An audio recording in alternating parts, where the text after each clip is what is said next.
Assalamualaikum warahmatullahi wabarakatuh. Teman-teman semua, ada 7 pertanyaan yang sangat penting untuk Anda ajukan sebelum Anda menyewa jasa seorang penulis bayangan atau ghostwriter. Pertanyaan ini harus Anda ajukan kemudian Anda jawab sendiri sebagai bentuk verifikasi yang detail, yang valid sebelum Anda menggunakan jasa seorang ghostwriter. Nah, pertanyaan-pertanyaan ini nanti akan memberikan Anda berbagai validitas untuk melihat bahwa ghostwriter tersebut memang benar-benar mampu memberikan sesuatu yang benar-benar Anda butuhkan terkait dengan tulisan yang Anda inginkan tersebut. Apakah Anda ingin menulis buku bisnis, buku motivasi, buku memoir, biografi dan lain sebagainya? 7 pertanyaan ini sangat penting untuk Anda ajukan, kemudian Anda jawab sendiri. Nah, ada 7 pertanyaannya sudah saya tulis di sini, dan pertanyaan ketujuh atau pertanyaan yang terakhir saya tempatkan menjadi salah satu pertanyaan yang paling penting untuk Anda jawab dan Anda verifikasi kebenarannya sebelum Anda menyewa jasa ghostwriter tersebut. Kita akan lihat pertanyaan yang pertama, teman-teman semua. Pertanyaan pertama adalah, ini kita lihat judulnya, 7 pertanyaan sebelum memilih jasa ghostwriter. Yang pertamanya adalah, apakah ada portofolio yang bisa Anda lihat di sini? Jadi ketika Anda melihat iklan jasa ghostwriter di internet, di komputer, di media sosial, dan Anda tertarik dengan iklan itu, satu pertanyaan pertama yang harus Anda ajukan adalah, apakah ia memiliki portofolio yang bisa Anda lihat? Nah, kemudian Anda hubungi, minta portofolionya. Kalau dia pernah menulis buku, apa judul bukunya? Dan ketika Anda membaca buku ini, jangan hanya melihat judulnya saja, bahwa ada bukunya, ada cover yang menarik, dan lain sebagainya. Tapi sempatkan untuk membaca beberapa halaman dari buku tulisannya tersebut. Untuk melihat apakah gaya menulisnya, apakah diksinya, apakah dan lain sebagainya. Itu benar-benar menjawab persoalan Anda untuk menuliskan dan mewujudkan impian Anda dalam memiliki buku yang Anda sedang cita-citakan dengan menggunakan jasa ghostwriter tersebut. Jadi itu pertanyaan pertama. Pastikan Anda meminta portofolionya, kemudian melihat apakah portofolio tersebut benar-benar sesuai dengan apa yang Anda inginkan. Itu pertama. Kemudian pertanyaan yang kedua, teman-teman semua, yaitu bagaimana proses kerjanya dari awal sampai dengan akhir. Nah, ini juga penting untuk Anda tanyakan sendiri. Anda tanyakan kepada ghostwriter tersebut, apa saja prosesnya, apa yang harus dilalui, berapa lama, dan lain sebagainya. Nah, misalnya proses pertama, saya ambil contoh nih di ghostwriter penulis gunung itu, tentang misalnya menulis biografi, sebagai penulis biografi atau memoir misalnya. Proses pertama itu adalah kita penjajakan ini sepenuhnya gratis. Jadi kita lihat ide ceritanya secara garis besar dan lain sebagainya, dipetakan bagaimana membuat outline dan lain sebagainya. Setelah itu nanti ada proses lagi mengumpulkan sumber-sumber. Kemudian ada proses lagi melakukan wawancara. Kemudian setelah semua sumber ini terkumpul, penulis akan kemudian mulai melakukan penulisan. Setelah draft selesai, penulisan selesai, kemudian diserahkan kepada pemesan jasa ghostwriter untuk diteliti mana saja yang perlu diperbaiki, dan ini masuk dalam tahap revisi. Setelah itu kemudian barulah penyelesaian naskah atau finalisasi naskah setelah semuanya selesai dan kemudian diserahkan kepada penyewa jasa ghostwriter-nya. Jadi pertanyaan kedua yang juga harus Anda ajukan kepada seorang ghostwriter jika Anda ingin menyewa jasanya adalah, pastikan apa saja alur dalam kerja tersebut. Alurnya dari awal sampai dengan akhir, dari Anda memesan jasanya sampai Anda menerima hasil kerjanya. Itu pertanyaan yang kedua. Kemudian yang ketiga, teman-teman semua, yang juga tidak boleh Anda lupakan ketika Anda menyewa jasa seorang ghostwriter adalah ajukan pertanyaan, apakah ada perjanjian kerahasiaan di situ. Terutama ini misalnya Anda menulis untuk buku Anda sendiri. Misalnya Anda menulis memoir Anda menulis buku populer, buku bisnis yang mengataskan nama Anda sendiri. Apakah ada perjanjian kerahasiaan di situ? Kerahasiaan di sini maksudnya adalah bahwa si ghostwriter itu tidak akan membocorkan nama Anda, bahwa ialah yang menuliskan buku tersebut. Jadi buku yang terpajang nama Anda di sana ialah yang menuliskan, dan dia tidak akan membocorkan hal itu. Nah, ini apakah ada perjanjian semacam itu atau tidak? Nah, apakah ghostwriter tersebut memiliki track record membocorkan nama-nama orang yang memesan jasanya dan lain sebagainya? Nah, pastikan Anda mendapatkan perjanjian tersebut, terutama sekali lagi jika Anda benar-benar menginginkan nama Anda terpatri di dalam buku atau tercantum di dalam buku yang ditulis ghostwriter tersebut, dan jangan sampai si ghostwriter tersebut menyebutkan bahwa Anda adalah salah satu orang yang menggunakan jasanya, sehingga takutnya kredibilitas Anda terhadap keilmuan yang Anda sampaikan di dalam buku tersebut menjadi diragukan oleh pembaca. Itu pertanyaan kedua. Jadi pastikan ada perjanjian kerahasiaan.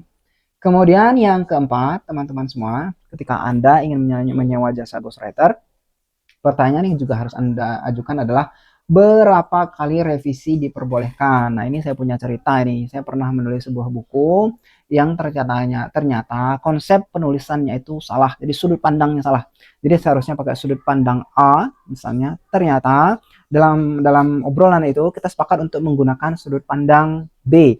Nah, begitu bukunya selesai, ternyata pemesan jasanya harus menggunakan sudut pandang A. Nah, ini kan menjadi sesuatu yang agak sedikit merepotkan karena sekali lagi proses untuk mengubah sudut pandang itu artinya membongkar keseluruhan cerita. Kita membongkar keseluruhan cerita dan mengubahnya menjadi sebuah naskah baru. Tentu saja bukan revisi seperti ini yang dimaksudkan di dalam proses ini.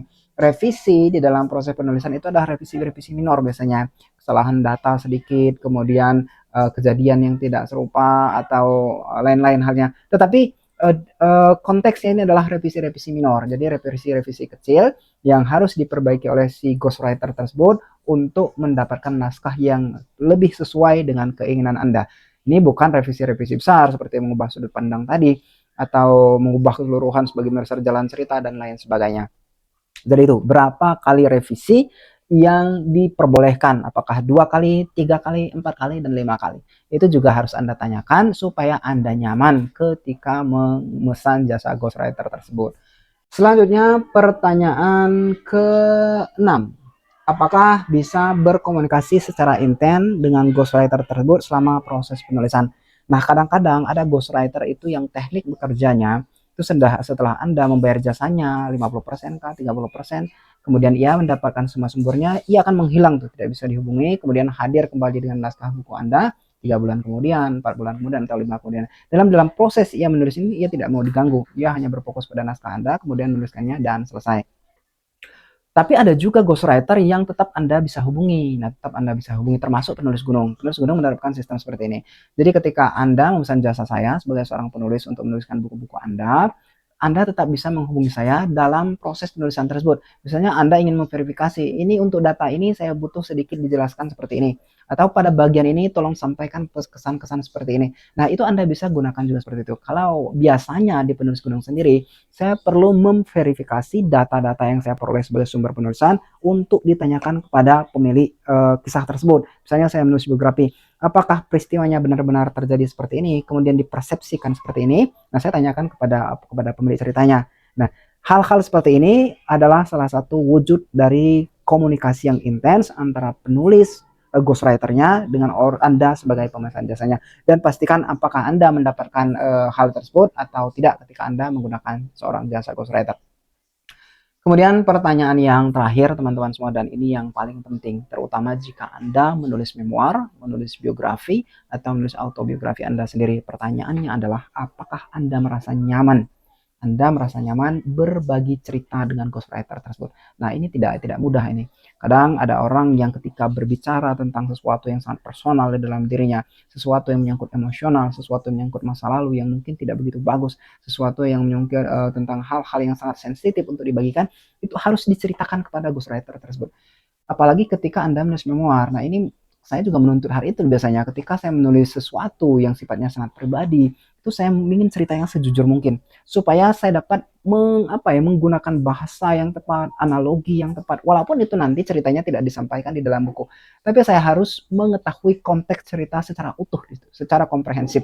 Nah, karena tuntutan pekerjaan untuk dapat menghadirkan cerita Anda itu secara utuh di dalam tulisan atau di dalam buku Anda, ghostwriter tentu saja harus mendapatkan cerita dari Anda. Pertanyaannya yang paling penting, apakah Anda nyaman bercerita kepada ghostwriter tersebut? Nah, ini yang paling penting. Jadi pilihlah ghostwriter yang ketika Anda mengobrol dengan ghostwriter tersebut Anda merasa nyaman. Ketika Anda menceritakan hal-hal yang sensitif, hal-hal yang penting, hal-hal yang fundamental di dalam kehidupan dan masa lalu Anda tidak merasa membocorkannya kepada seseorang yang dalam tanda kutip ember, atau dalam tanda kutip akan menggunakan hal-hal tersebut untuk sesuatu yang tidak benar atau tidak patut. Nah, teman-teman semua, jadi pastikan pada langkah yang terakhir Anda benar-benar merasa nyaman untuk berbagi cerita kepada ghostwriter tersebut. Baik teman-teman semua, itu adalah 7 pertanyaan yang harus Anda tanyakan dan harus Anda temukan jawabannya sendiri sebelum Anda menyewa jasa seorang ghostwriter.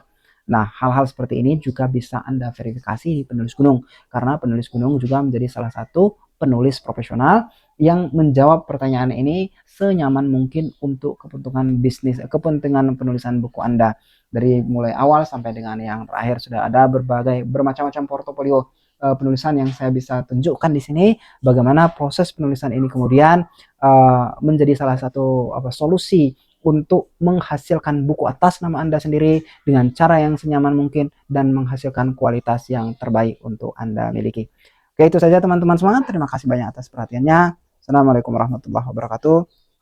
Salam penulis.